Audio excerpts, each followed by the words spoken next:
বিসমিল্লাহির রহমানির রহিম। Welcome to education বিডির পক্ষ থেকে সবাইকে স্বাগতম।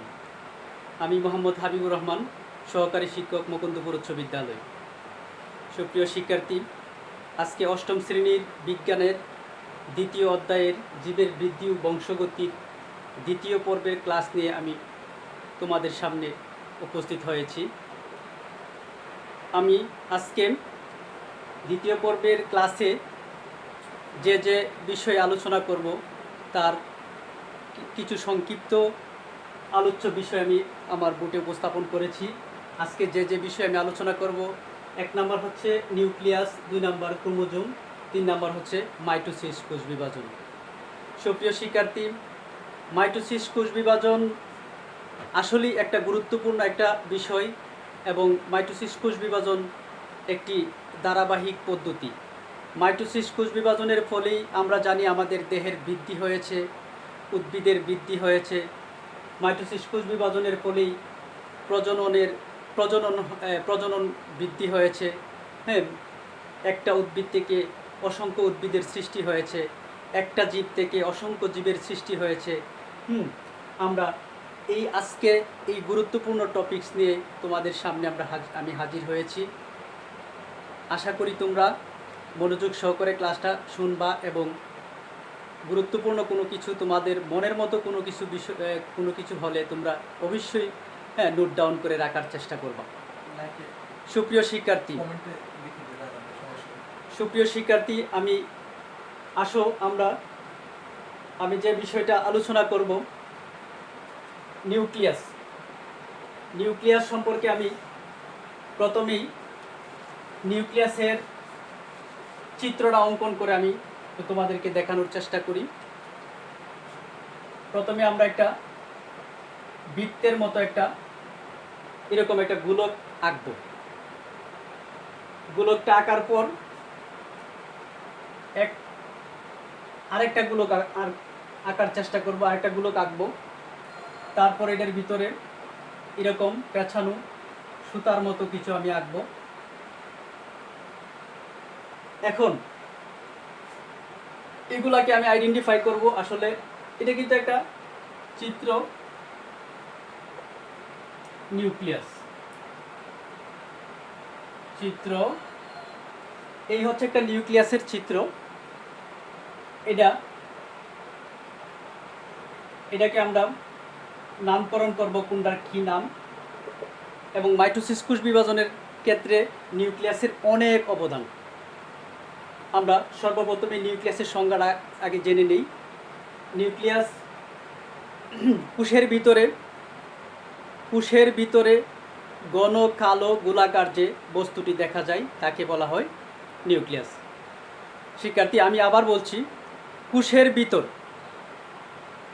ভিতর বা কোষের সাইটোপ্লাজমের মধ্যে বিদ্যমান ঘন গোলাকার যে বস্তুটি আমরা দেখতে পাই, সেই বস্তুটির নামই হচ্ছে নিউক্লিয়াস।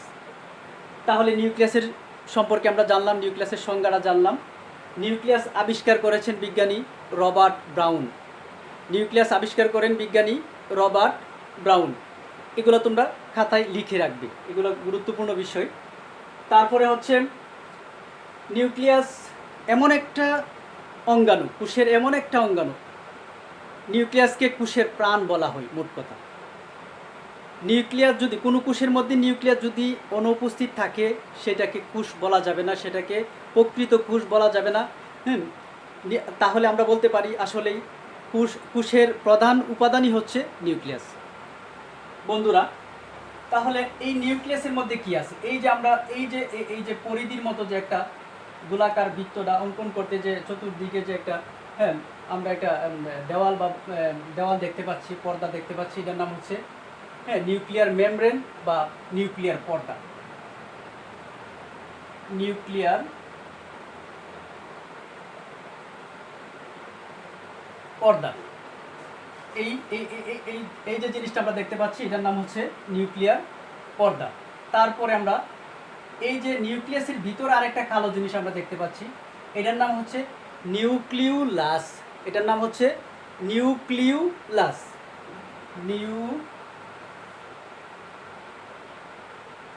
নিউক্লিউলাস, নিউক্লিয়াসের ভিতরে যে ঘনগোলাকার বস্তুটি দেখা যায় সেইটাকে বলা হয় নিউক্লিউলাস। তারপরে যে পেঁচানো সুতার মতো যে জিনিসগুলো আমরা দেখতে পাচ্ছি সেগুলো হচ্ছে ক্রোমোজোম, এগুলো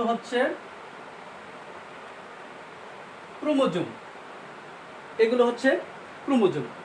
তাহলে অন্ততপক্ষে এই তিনটা জিনিসই মাইটোসিস কোষ বিভাজনের ক্ষেত্রে বেশি কাজে লাগে। আমরা এই তিনটা জিনিস আমাদের মাইটোসিস কোষ বিভাজনের ধাপগুলোতে যখন আমরা বৈশিষ্ট্যগুলো আলোচনা করব তখন এগুলো আমাদের প্রয়োজন পড়বে। এর জন্যই আমি আগেই তোমাদেরকে নিউক্লিয়াস সম্পর্কে কিছুটা ধারণা দিয়েছি। যাই হোক বন্ধুরা, তাহলে ক্রোমোজোমটা কি? ক্রোমোজোম হচ্ছে নিউক্লিয়াসের ভিতরে পেঁচানো সুতার মতো যে অঙ্গাণুটি দেখা যায়, নিউক্লিয়াসের ভিতরে পেঁচানো সুতার মতো যে অঙ্গাণুটি দেখা যায় তাকে ক্রোমোজোম বলে। তাহলে ক্রোমোজোমও কোষের একটা গুরুত্বপূর্ণ একটা উপাদান এবং নিউক্লিয়াসের একটা গুরুত্বপূর্ণ রাসায়নিক উপাদান, এবং ক্রোমোজোমকে বংশগতির ধারক এবং বাহক বলা হয়। ক্রোমোজোমের মধ্যে আছে ডিএনএ, আরএনএ। ডিএনএ আরএনএ হচ্ছে ক্রোমোজোমের আবার রাসায়নিক একক বা রাসায়নিক গঠন। অনেকগুলো জিনিস আছে। ক্রোমোজোম আসলে অত্যন্ত গুরুত্বপূর্ণ একটা উপাদান। তাহলে আমরা ক্রোমোজোম প্রথম আবিষ্কার করেছে বিজ্ঞানী মনে হচ্ছে না, প্রথম আবিষ্কার করেছে বিজ্ঞানী স্টার্সবুর্গার ক্রোমোজোম আবিষ্কার করেন। পরবর্তীতেও আরেকজন বিজ্ঞানী এটাকে নিয়ে আরও সুন্দরভাবে এটার সংজ্ঞা এবং এটা সম্পর্কে আরও ভালো বর্ণনা করেছেন। তিনি হচ্ছেন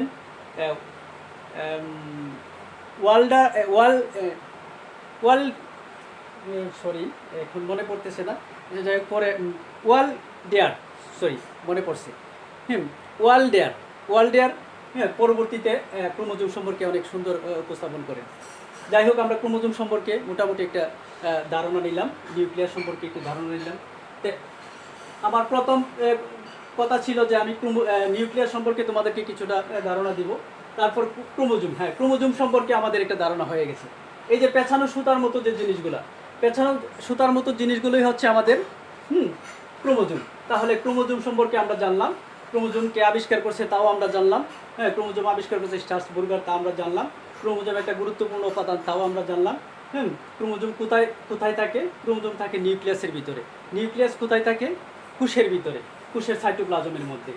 আচ্ছা, যাই হোক, তাহলে আমরা জানলাম দুইটা জিনিস ভালো করে জানলাম, নিউক্লিয়াস এবং ক্রোমোজোম সম্পর্কে আমরা মোটামুটি ধারণা লাভ করলাম। এর পরবর্তীতে আমরা যে ক্লাসটা করব, বন্ধুরা তোমরা ক্লাস কেমন হয় না হয় তোমরা আমাদের কমেন্ট করবে, আমাদেরকে জানাবে। হয়তো ভুল ত্রুটি হইতে পারে, আমরা ঘরের ভিতরে ক্লাস করি। আমাদের নির্দিষ্ট বা বড় আকারের কোনো ল্যাব নেই, আমরা ঘরের মধ্যেই এই করোনাকালীন সময়ের মধ্যে কষ্ট করে তোমাদেরকে কিছু দেওয়ার চেষ্টা করার লক্ষ্যে আমরা ঘরে বসেই এই ক্লাসগুলো রেডি করি। ধন্যবাদ। আমি এরপরে যে ক্লাসটা করব, যে বিষয়টা আলোচনা করব, মাইটোসিস কোষ বিভাজন। বন্ধুরা, মাইটোসিস কোষ বিভাজন কোথায় কোথায় ঘটে আর কোথায় কোথায় ঘটে না, এই জিনিসটা আমরা একটু ক্লিয়ারভাবে জানতে হবে। মাইটোসিস কোষ বিভাজন কিন্তু সর্বক্ষেত্রেই সব প্রাণীতেই বা সব প্রাণীর সব জায়গাতেই মাইটোসিস কোষ বিভাজন হয় না। উদ্ভিদেরও সব জায়গাতেই মাইটোসিস কোষ বিভাজন হয় না। তাহলে কিছু লিমিটেশন আছে, আমরা এই বিষয়ে একটু জানবো যে কোথায় কোথায় মাইটোসিস কোষ বিভাজন হয় না। মাইটোসিস কোষ বিভাজন হয় না স্নায়ু কোষে হয় না। 1 নম্বর, স্নায়ু কোষে মাইটোসিস কোষ বিভাজন কোষ বিভাজন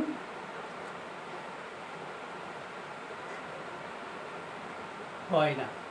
স্নায়ু কোষে মাইটোসিস কোষ বিভাজন হয় না। আমরা জানি স্নায়ু কোষটা কি। স্নায়ু কোষ হচ্ছে স্নায়ুতন্ত্রের গঠন ও কাজের একক। স্নায়ুতন্ত্রের অর্থাৎ স্নায়ুকোষ হচ্ছে নিউরন। হ্যাঁ, স্নায়ুকোষের অপর নাম হচ্ছে নিউরন। তাই স্নায়ুতন্ত্রের গঠন ও কাজের একক। স্নায়ুকোষ বিভাজিত হয় না। কেন বিভাজিত হয় না? স্নায়ুকোষের মধ্যে সেন্টিউল নামের একটা উপাদান আছে। এই সেন্টিউল নামের উপাদানটি স্নায়ুকোষে অনুপস্থিত নাই, যার কারণে স্নায়ুকোষে কোষ বিভাজন হয় না। কোষ বিভাজন হইতে গেলে কিন্তু সেন্টিউল নামক একটা উপাদান আছে। এই সেন্টিউল নামক উপাদানটা যেই জায়গায় থাকবে সেখানেই মাইটোসিস কোষ বিভাজন হবে বন্ধুরা। তারপরে হচ্ছে স্তন্যপায়ী প্রাণীদের লোহিত রক্তকণিকা এবং অনুচ্চক্রিকার মধ্যে লোহিত রক্তকণিকা এবং অনুচ্চক্রিকার মধ্যে মাইটোসিস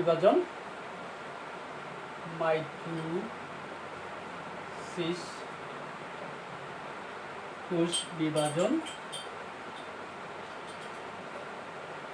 হয় না।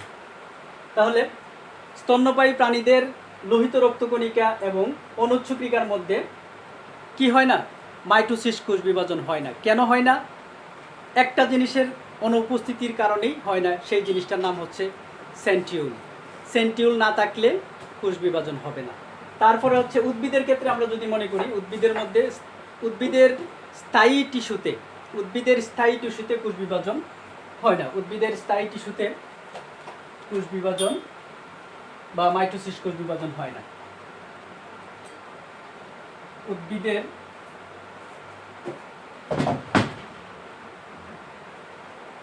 স্থায়ী টিস্যুতে মাইটোসিস কোষ বিভাজন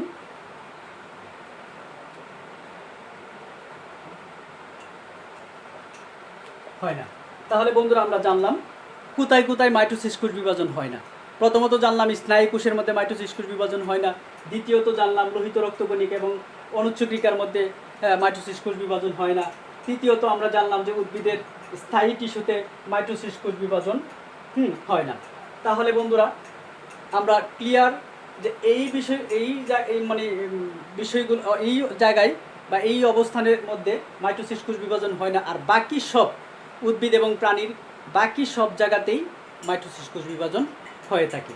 বন্ধুরা আমরা মাইটোসিস কোষ বিভাজন হওয়ার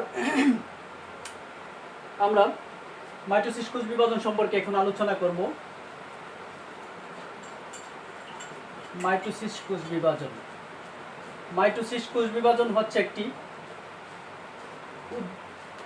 উদ্ভিদ এবং প্রাণীর জীবনে একটি গুরুত্বপূর্ণ কোষ বিভাজন। মাইটোসিস কোষ বিভাজন সম্পর্কে সর্বপ্রথম মাইটোসিস কোষ বিভাজন পর্যবেক্ষণ করেন বিজ্ঞানী ওয়াল্টার ফ্লেমিং সর্বপ্রথম মাইটোসিস কোষ বিভাজন পর্যবেক্ষণ করেন। উনি মাইটোসিস কোষ বিভাজনের মধ্যে কোনো সমস্যা আছে কি না এই বিষয়ে উনি যথেষ্ট সূক্ষ্মভাবে উনি এই জিনিসটাকে ভালো করে দেখে কোনো প্রকার ত্রুটি বিচ্যুতি এই মাইটোসিস কোষ বিভাজনের মধ্যে পান না। প্রিয় শিক্ষার্থী, মাইটোসিস কোষ বিভাজন জানার আগে আমরা আরেকটা বিষয় একটু জানি। কোষ সম্পর্কে একটু জেনে নেই। আসলে কোষ সম্পর্কে আমি আমার প্রথম ক্লাসে আমি বলেছি, কোষ হচ্ছে জীবদেহের গঠন ও কাজের একক। কোষটা এমন একটা জিনিস, যেমন একটা বড় ধরনের অট্টালিকা বা একটা বিল্ডিং বা আমাদের স্কুলটা যে আমাদের বিশাল বড় একাডেমিক ভবন স্কুল, এই স্কুলটা কিন্তু তৈরি হচ্ছে ছোট ক্ষুদ্র ভালুকণা, পাশাপাশি ইট, এগুলা দিয়ে কিন্তু আমাদের এই বৃহৎ আকারের যে বিল্ডিং অর্থাৎ শিক্ষা প্রতিষ্ঠান তৈরি হয়েছে। এই ক্ষুদ্র জিনিসের দ্বারাই কিন্তু ক্ষুদ্র জিনিস একটার উপর, যেমন একটার উপর ইট, একটা ইটের উপর একটা ইট, একটা ইটের উপর একটা ইট, এভাবে দিতে দিতে বিশাল বড় অট্টালিকা, বিশাল বড় শিক্ষা প্রতিষ্ঠান, বিশাল বড় বিল্ডিং আমরা দেখতে পাই। তাহলে এই বড় অট্টালিকা এবং বড় এই বিল্ডিংয়ের একক হচ্ছে ইট এবং বালুকণা। তেমনিভাবে আমাদের এই বিশাল দেহের ছোট্ট একটা একক হচ্ছে কোষ। তাহলে আমরা কোষের প্রকারভেদ সম্পর্কে আমরা একটু জেনে নিই। কোষ সম্পর্কে কোষের প্রকারভেদ হচ্ছে, কোষকে প্রথমত দুই ভাগে ভাগ করা হয়। একটা হচ্ছে আদি কোষ, আর একটা হচ্ছে প্রকৃত কোষ। একটা আদি কোষ আর একটা হচ্ছে প্রকৃত কোষ। প্রিয় বন্ধু, প্রিয় শিক্ষার্থীরা, আমি আগে একবার বলেছি যে যেই কোষের মধ্যে সুগঠিত নিউক্লিয়াস থাকবে না সেই কোষকে আদি কোষ বলা হবে, আর যেই কোষের মধ্যে সুগঠিত নিউক্লিয়াস থাকবে সেই কোষকে প্রকৃত কোষ বলা হবে। যেই কোষের মধ্যে সুগঠিত নিউক্লিয়াস বলতে একটা সুস্থ সবল একটা সজীব নিউক্লিয়াস থাকতে হবে, এই নিউক্লিয়াসের প্রাণ থাকতে হবে, তাহলেই সেই কোষটাকে প্রকৃত নিউক্লিয়াস আমরা বলতে পারবো। আর এই প্রকৃত নিউক্লিয়াসেরই কিন্তু বিভাজন হয়। আমরা প্রকৃত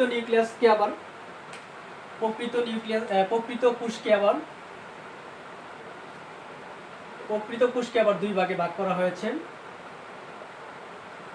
একটা হচ্ছে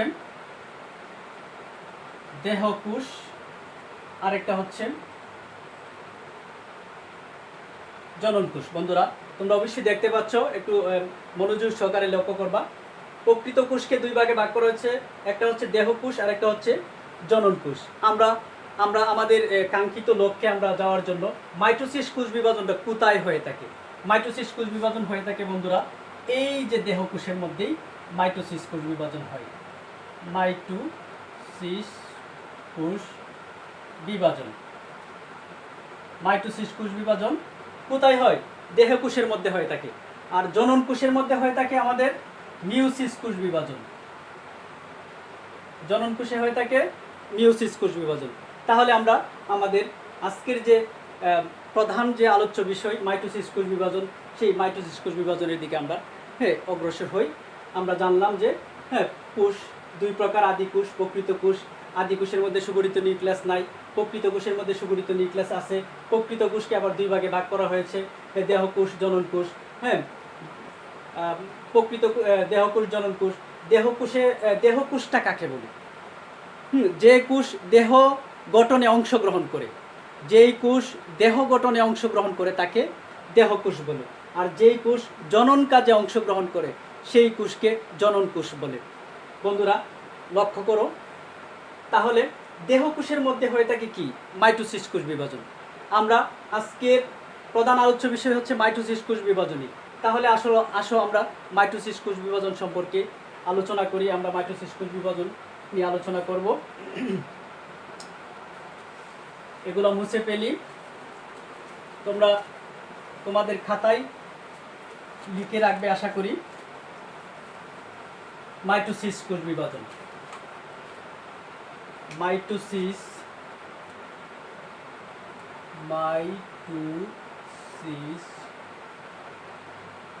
কোষ বিভাজন। মাইটোসিস কোষ বিভাজন একটি ধারাবাহিক পদ্ধতি। মাইটোসিস কোষ বিভাজন একটি গতিশীল প্রক্রিয়া। মাইটোসিস কোষ বিভাজন একটি চলমান প্রক্রিয়া। কারণ মাইটোসিস না হলে আমরা কিন্তু একটি মাত্র কোষ থেকে আমাদের জীবন শুরু। যদি আমরা একটি মাত্র কোষ, এটার মধ্যে যদি মাইটোসিস কোষ বিভাজন না হতো তাহলে কিন্তু আমরা ছোট্ট পিপিলিকার চেয়েও আরও ছোট, আরও অতি ক্ষুদ্র কোষের মতো একটা কি বলবো, একটা এমিবা, ছত্রাক, ব্যাকটেরিয়ার মতো আরও ছোটো থাকতাম। যদি কোষ বিভাজন না হতো অনেক ছোটো থাকতাম, আমাদেরকে একজন একজনকে দেখতো না, আমরা অণুজীবের মতোই থাকতাম। এই কোষ বিভাজনের ফলেই কিন্তু আজকে আমরা অনেক বড় হয়েছি। আমাদের মধ্যে অনেকগুলা আমরা অনেক লম্বা হয়েছি, অনেক বড় হয়েছি। আমরা এই কারণেই কিন্তু হয়েছি, মাইটোসিস কোষ বিভাজনের কারণেই কিন্তু আমরা আজকে অনেক বড় হয়েছি। যাই হোক বন্ধুরা, মাইটোসিস কোষ বিভাজন একটি গুরুত্বপূর্ণ কোষ বিভাজন।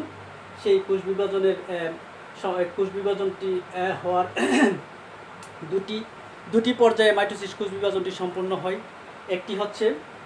এক নাম্বার হচ্ছে ক্যারিওকাইনেসিস, একটি পর্যায় মাইটোসিস কোষ বিভাজনের দুটি পর্যায়ের মধ্যে একটি পর্যায় হচ্ছে ক্যারিওকাইনেসিস, আরেকটা হচ্ছে সাইটোকাইনেসিস।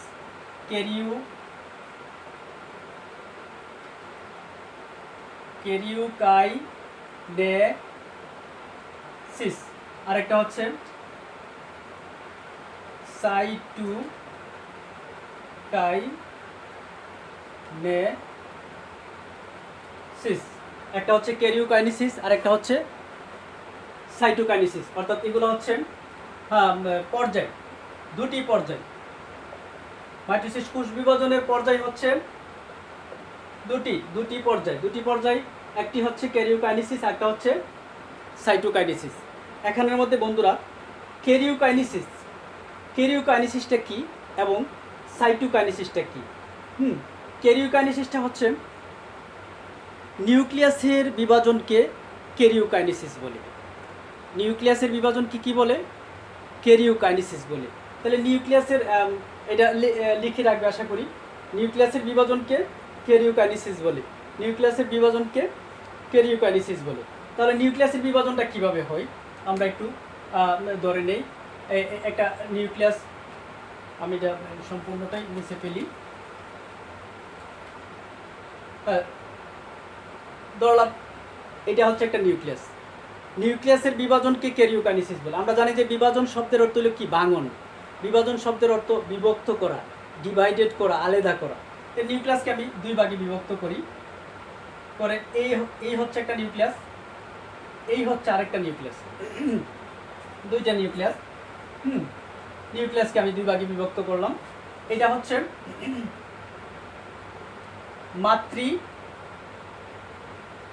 মাতৃ নিউক্লিয়াস, আর এই যে দুইটা, এটা এবং এটা, এগুলো হচ্ছে অপত্য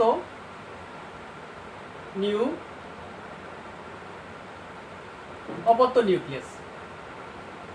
প্রথমটা হচ্ছে মাতৃ নিউক্লিয়াস, তারপর মাতৃ নিউক্লিয়াস থেকে নতুন দুটি নিউক্লিয়াস আমরা পেয়েছি। এই নতুন দুটি নিউক্লিয়াসের নাম হচ্ছে অপত্য নিউক্লিয়াস। এটাকে এই প্রথমটাকে বলা হয় মা, দ্বিতীয় এই পরবর্তীতে যখন আমরা দুইটা পেয়েছি এই অপত্য নিউক্লিয়াস, এটিকে বলা হয় কন্যা, অর্থাৎ এটাকে বলা হয় মাদার নিউক্লিয়াস, আর এগুলাকে বলা হয় ডটার নিউক্লিয়াস। অর্থাৎ মাতৃ নিউক্লিয়াস, তারপরে হচ্ছে অপত্য নিউক্লিয়াস। তাহলে আমরা নিউক্লিয়াসের বিভাজনটা জানলাম। আমরা বলছিলাম যে ক্যারিওকাইনেসিস কাকে বলে?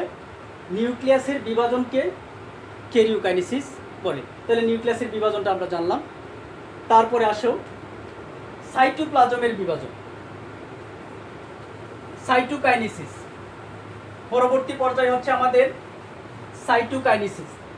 আমরা জানি একটা কোষের মধ্যে ভিতরে থাকে নিউক্লিয়াস আর চতুর্দিকে থাকে সাইটোপ্লাজম। এগুলো হচ্ছে সাইটোপ্লাজম।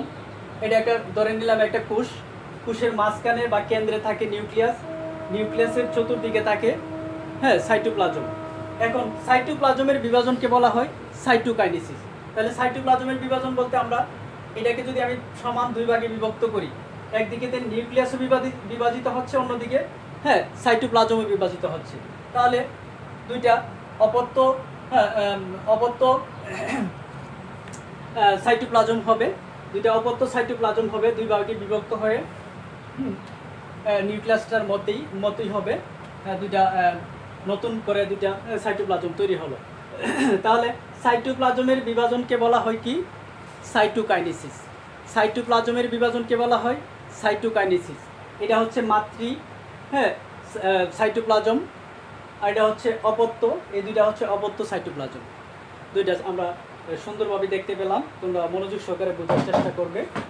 তেমনিভাবে আরেকটা জিনিস আমি বলি, আমাদের ক্রোমোজোমও কিন্তু বিভাজিত হয়। ক্রোমোজোম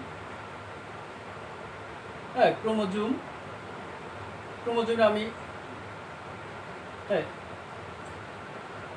এই হচ্ছে দুইটা ক্রোমোজোম। এটা হচ্ছে মাতৃ ক্রোমোজোম, এই দুইটা হচ্ছে অপত্য ক্রোমোজোম। হ্যাঁ, আমরা মাইটোসিস কোষ বিভাজনের বিভিন্ন ধাপে যখন যাব তখন আমি কিন্তু অপত্য ক্রোমোজোমের কথা বলবো। হ্যাঁ, তখন অপত্য ক্রোমোজোম সম্পর্কে আমরা যদি আগে একটু ধারণা নিয়ে নিই তাহলে বৈশিষ্ট্যগুলো বুঝতে আমাদের অনেক সহজ হবে। তাহলে ক্রোমোজোমকে দুই ভাগে বিভক্ত করা যায়। হ্যাঁ, একটি হচ্ছে অপত্য ক্রোমোজোম, এটা হচ্ছে অপত্য ক্রোমোজোম, এটা হচ্ছে হ্যাঁ মাতৃ ক্রোমোজোম। মাতৃ ক্রোমোজোম আর একটা হচ্ছে, এগুলো হচ্ছে অপত্য ক্রোমোজোম। তাহলে ক্রোমোজোমও বিভাজিত হয়, ক্রোমোজোম বিভাজিত হয়, নিউক্লিয়াস বিভাজিত হয়, সাইটোপ্লাজমও বিভাজিত হয়। তাহলে বন্ধুরা আমরা ক্লিয়ার দেখতে পেলাম এবং বুঝতে পারলাম। এখন আমরা আমাদের পরবর্তী কাজে আমরা যাই। মনোযোগ সহকারে শোনার এবং বোঝার চেষ্টা করবে, আশা করি তোমাদের অনেক উপকার হবে। বন্ধুরা, মাইটোসিস কোষ বিভাজনের দুটি পর্যায় সম্পূর্ণ হলো, একটা হলো ক্যারিওকাইনেসিস, একটা হলো সাইটোকাইনেসিস। মাইটোসিস কোষ বিভাজন শুরু হওয়ার আগে আমরা যে কোনো একটা কাজ করার আগে কিন্তু আমরা একটা প্রস্তুতি নিই। যে মনে করো খেলতে গেলেই, খেলার মাঠে যাওয়ার আগে কিন্তু একটা প্রস্তুতি নিয়ে যেতে হয় খেলাতে, যাতে আমরা হ্যাঁ জিতে আসতে পারি। হ্যাঁ, খেলাতে ওটা মানে মাঠে নামার সাথে সাথে আমরা যদি ফুটবল খেলতে চাই তাহলে ফুটবল খেলার জার্সি আমাদের পরতে হবে। হ্যাঁ, তারপরে আমাদের ফুটবল মানে খেলতে যা যা আমার উপকরণ লাগে আমাকে সেইভাবে আমি প্রস্তুত হতে হবে। ঠিক তেমনিভাবে মাইটোসিস কোষ বিভাজন হ্যাঁ বিভাজন শুরু হওয়ার আগে নিউক্লিয়াসের কিছু দায়িত্ব আছে, কর্তব্য আছে, কিছু কাজ আছে, এই কাজগুলো সে সম্পূর্ণ করে। তাহলে মাইটোসিস কোষ বিভাজন শুরু হওয়ার আগে হ্যাঁ কোষের নিউক্লিয়াসকে কিছু প্রস্তুতিমূলক কাজ করতে হয়, আর এই প্রস্তুতিমূলক কাজটাই হচ্ছে ইন্টারফেস। তাহলে ইন্টারফেসটা কি আমরা জানলাম। হ্যাঁ, মাইটোসিস কোষ বিভাজন শুরু হওয়ার আগে কোষের নিউক্লিয়াসকে কিছু প্রস্তুতিমূলক কাজ করতে হয়, আর এই প্রস্তুতিমূলক কাজটাই হচ্ছে ইন্টারফেস।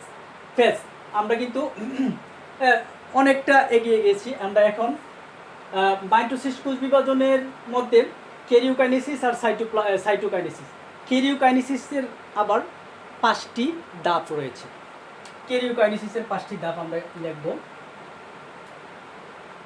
ক্যারিওকাইনেসিস এর 5টি ধাপ। ক্যারিওকাইনেসিসের 5টি ধাপ। 1 নম্বর হচ্ছে প্রোফেজ, 2 নাম্বার হচ্ছে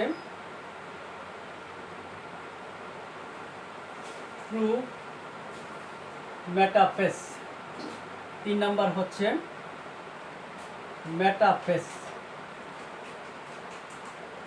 4 নাম্বার হচ্ছে অ্যানাফেজ, 5 নাম্বার হচ্ছে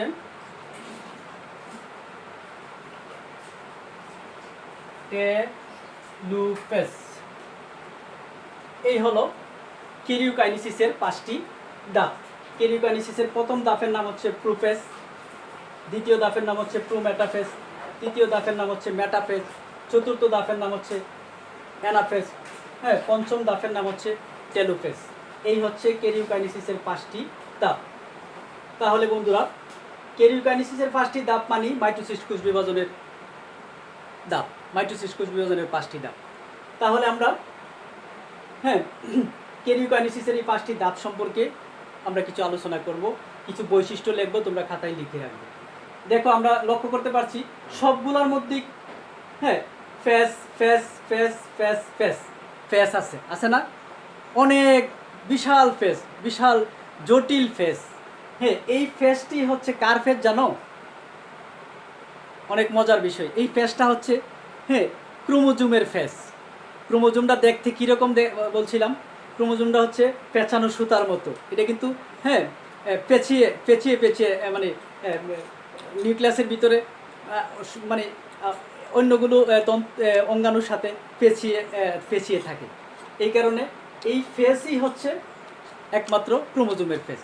আমরা এই ফেস সম্পর্কে বিস্তারিত জানব। তাহলে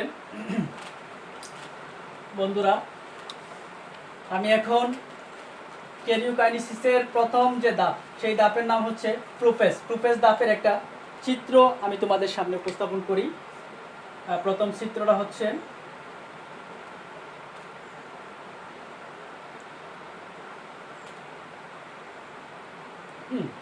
এর ভিতরে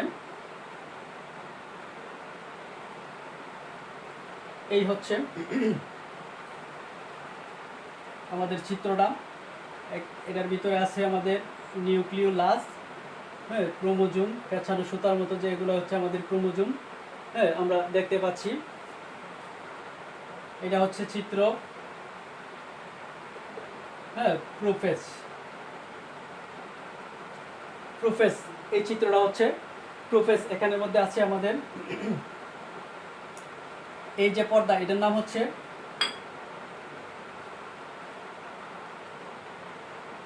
নিউক্লিয়ার পর্দা, অর্থাৎ নিউক্লিয়াসের পর্দা। এটা হচ্ছে নিউক্লিয়াসের পর্দা, এটার নাম হচ্ছে নিউক্লিয়ার পর্দা। তারপর হচ্ছে এটার নাম হচ্ছে নিউক্লিওলাস।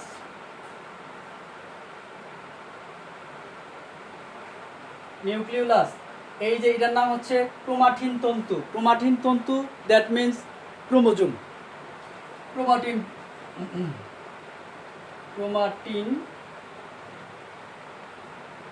তন্তু,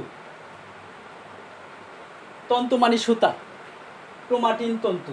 ক্রোমোজোমে ক্রোমাটিন তন্তু মানে, হ্যাঁ, ক্রোমোজোম মানে সুতার মতো ক্রোমোজোম। তারপরে হচ্ছে এটা হচ্ছে এটার নাম হচ্ছে নিউক্লিয়াস। এটার নাম হচ্ছে নিউক্লিয়াস। এই হচ্ছে আমার প্রোফেস দাপের চিত্র, সচিত্র। প্রোফেস দাপের চিত্রটা তোমরা লক্ষ্য করো। এখন আমি এই চিত্রের কিছু বৈশিষ্ট্য বলবো। এই চিত্রের বৈশিষ্ট্য হচ্ছে, তোমরা মনোযোগ সহকারে খাতায় লিখে রাখবে।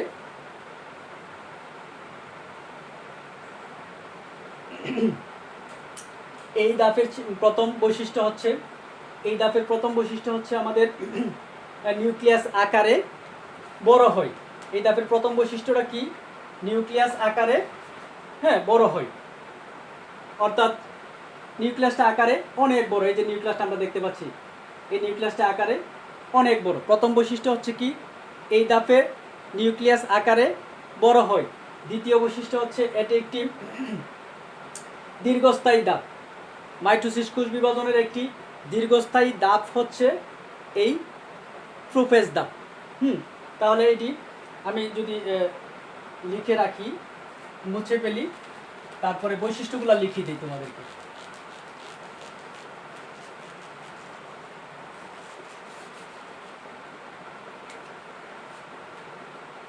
প্রোফেস এর বৈশিষ্ট্য, 1 নাম্বার, এটি একটি দীর্ঘস্থায়ী দাপ। এটি একটি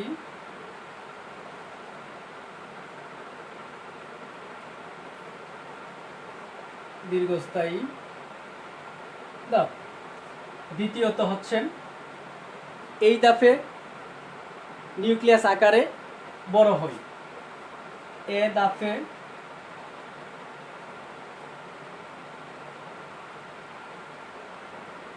নিউক্লিয়াস, অর্থাৎ কোষের নিউক্লিয়াস আকারে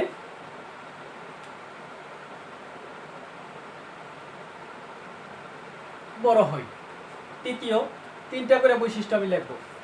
এই দাপে নিউক্লিয়াস আকারে বড় হয়।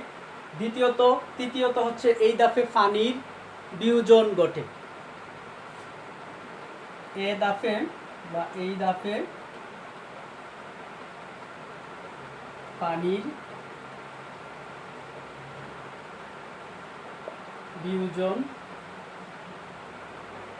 বিয়োজন বা বিযোজন, যাই লেখো, হ্যাঁ, পানির বিয়োজন ঘটে।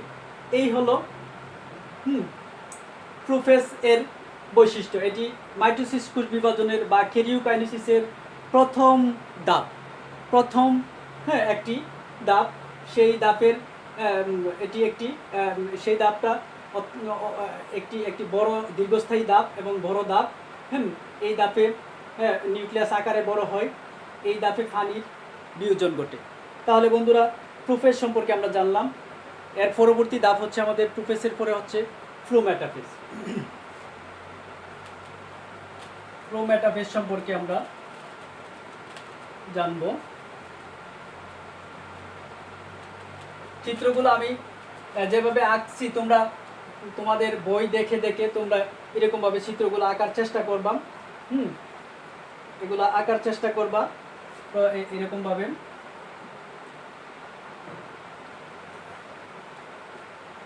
Flow metaphase, flow metaphase.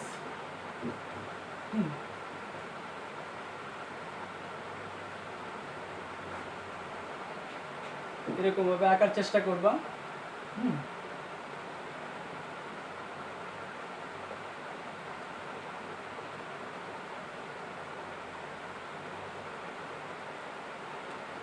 এরকমভাবে আঁকার চেষ্টা করবা। অবশ্যই তোমরা দেখতে পাচ্ছ এটা কিন্তু ফ্লো মেটাফেজের একটা ফিগার বা চিত্র। এই ধাপের মধ্যে দেখো এই যে পর্দাটা ছিল, এই পর্দাটার নাম কি ছিল? নিউক্লিয়ার পর্দা। এই পর্দাটা কিন্তু আস্তে আস্তে দেখো বিলুপ্তি হয়ে যাচ্ছে। আস্তে আস্তে বিলুপ্তি হয়ে যাচ্ছে। এই যে নিউক্লিওলাসটা আমরা দেখতে পাচ্ছিলাম, প্রথম ধাপের মধ্যে নিউক্লিওলাসটাও কিন্তু আস্তে আস্তে বিলুপ্তি হয়ে যাচ্ছে। তাহলে এই ধাপের বৈশিষ্ট্য হচ্ছে এটি একটি, আমি এই ধাপের বৈশিষ্ট্যগুলো দিই, তোমরা লিখে রাখো এই ধাপের বৈশিষ্ট্যগুলা।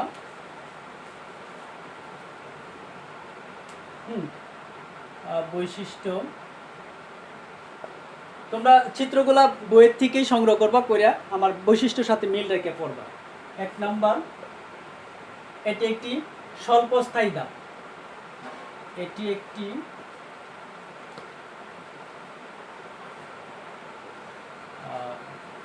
স্বল্পস্থায়ী, এটি একটি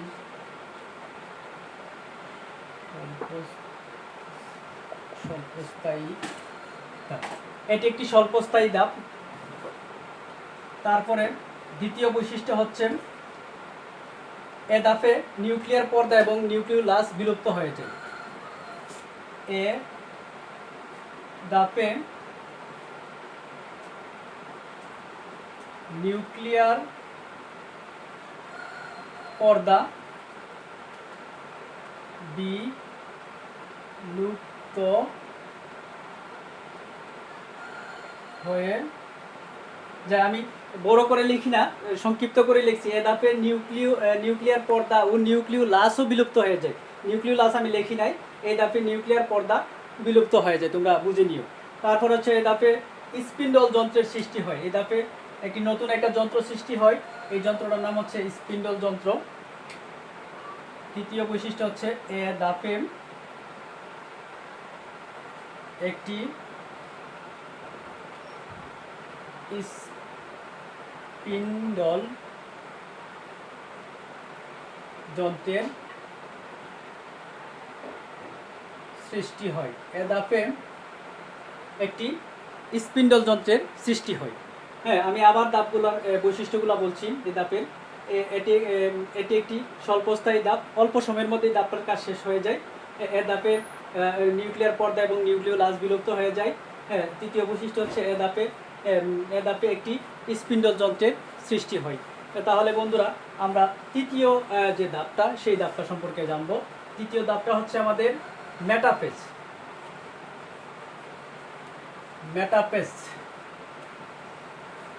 তাহলে মেটাফেজ সম্পর্কে আমরা জানব।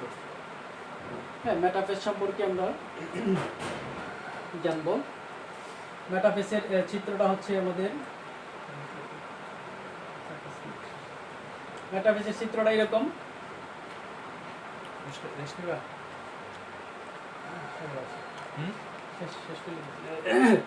এটা হচ্ছে এই যে চিত্রটা আমরা দেখতে পাচ্ছি, এটার নাম হচ্ছে স্পিন্ডল যন্ত্র।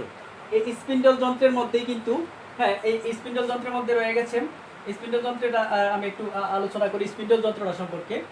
এটা হচ্ছে স্পিন্ডল যন্ত্রের মেরু। এটা হচ্ছে মেরু। এই মধ্য জায়গাটার নাম হচ্ছে বিষুবীয় অঞ্চল। বিষুবীয় অঞ্চল, বিষুবীয় অঞ্চল, এটাও মেরু। আর এই যে সুতাটি দেখতে পাচ্ছি আমরা, এই সুতাগুলোর নাম হচ্ছে আকর্ষণ তন্তু বা ট্রাকশন তন্তু এগুলাকে বলা হয়, বা স্পিন্ডল তন্তুও বলা হয় এগুলাকে স্পিন্ডল তন্তু। এগুলাকে স্পিন্ডল তন্তু বলা হয়। তন্তু মানে সুতা, স্পিন্ডল যন্ত্রের সুতাকে স্পিন্ডল তন্তু বলা হয়।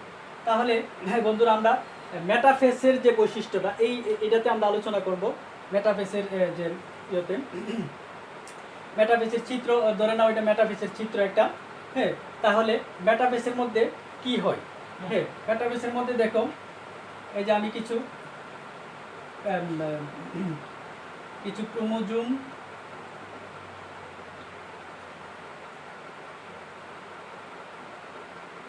তোমাদেরকে একে দেখাচ্ছি। তোমরা বইয়ের থেকে নিজেরা এই চিত্রগুলো সংগ্রহ করবে। এই যে দেখতে পাচ্ছ, এইগুলা কিন্তু ক্রোমোজোম, এগুলা ক্রোমোজোম। হ্যাঁ, ক্রোমোজোমটা দেখতে কীরকম, আমি এই চিত্রটা একটু মুছে ফেলি। যাই হোক, চিত্র মনে করো এইরকম।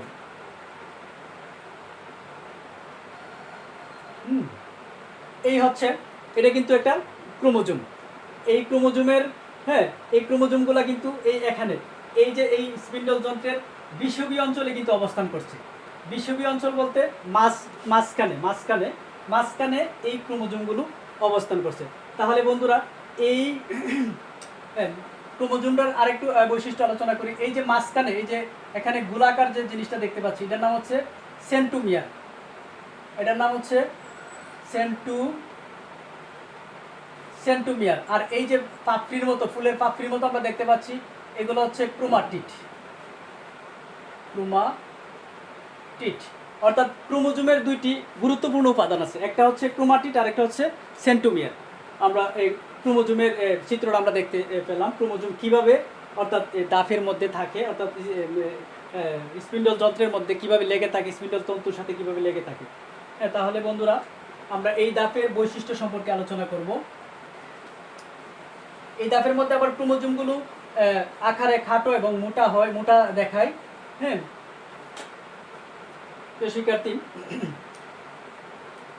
এই ডাফের ক্রোমোজোমগুলো এক নম্বর বৈশিষ্ট্য,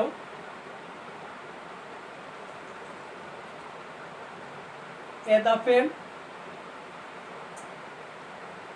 ক্রোমোজোমগুলো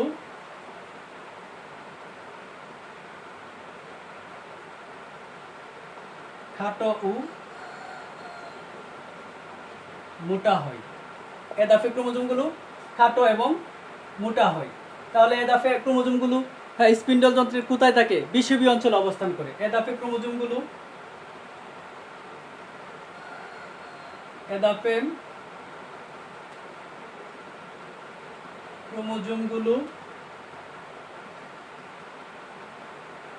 স্পিন্ডল যন্ত্রের বিষুবীয় অঞ্চলে অবস্থান করে। এ ধাপে ক্রোমোজোমগুলো খাটো এবং মোটা হয়। এ ধাপে ক্রোমোজোমগুলো স্পিন্ডল যন্ত্রের বিষুবীয় অঞ্চলে অবস্থান করে।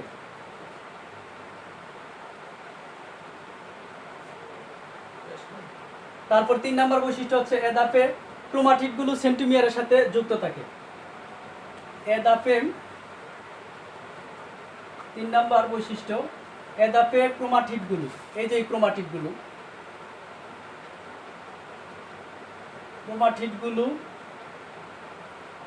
সেন্ট্রোমিয়ারের সাথে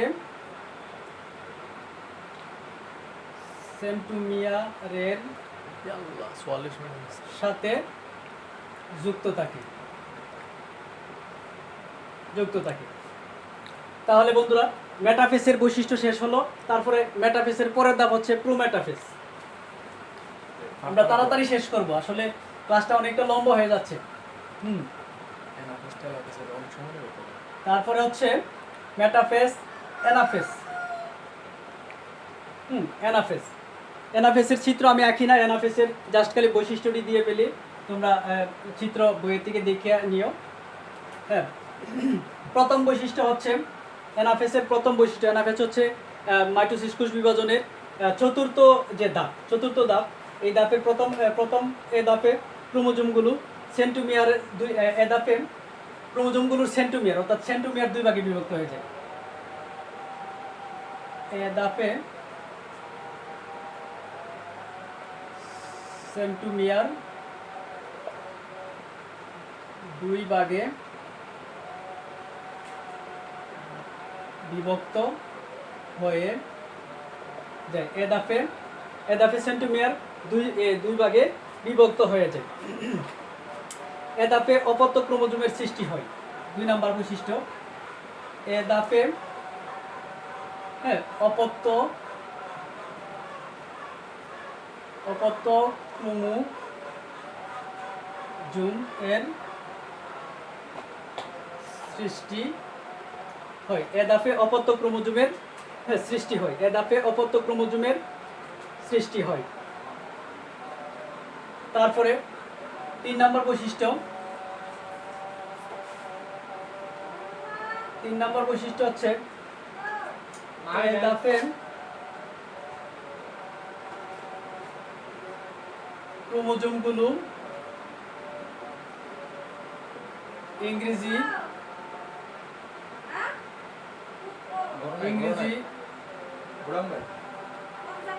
বর্ণমালা বি ইংরেজি বর্ণমালা BIJL আকৃতি